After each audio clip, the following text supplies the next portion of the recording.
In the previous video, we talked a little bit about the product section on the Vultr site.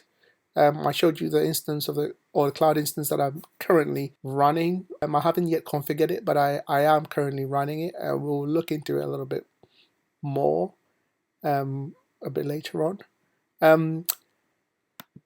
The next section on our sort of tabs on this side or left hand side of your screen is the actual billing section. Now the billing section, this shows you the charges this month that you have to pay, or the amount that you owe is also displayed here alongside it. Remember, you can pay by credit card, PayPal, Bitcoin, Alipay, payment method that you prefer. You can actually use that here, but it's limited to credit cards, PayPal, Bitcoin, Alipay. You can make a payment with a credit card. Here you have to enter your credit card details, choose the payment amount, and usually it's your payment plan. And when I set it up, I set up a server that was a $10 a month server. So if you haven't seen how to do that, go back to the first video that we shot for the series and it will explain how you do it. So the billing section, the billing allows you to also set limits. So for instance, you may have like 50, or you may want to have 50 instances of bots running with a maximum instance cost of say $500 per month. You could literally do that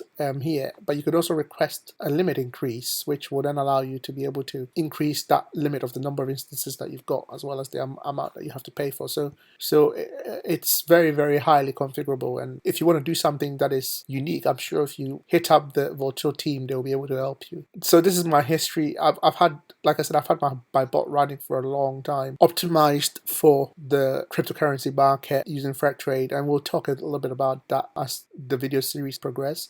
But there is a history of all my sort of transactions, and I usually don't run the bot past this price point. I think my bot is optimized so well that I don't think I use any more than around maybe $12 per month. So it's actually, for me, it's a lot more cost efficient than say maintaining a Raspberry Pi, which you can do, but that's a little bit more of a hassle.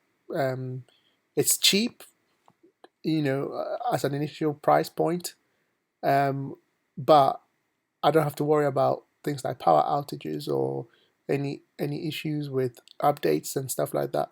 With this, the Vultr platform, once I spin off the instance of the bot and it's running, it runs in perpetuity without me needing to, reinstall anything or update anything. It just runs. So that's something you have to think of if you're thinking about going down that route. Anyways, we digress, but back to billing. Yeah, you can set limits, you can make payments using, that. Okay.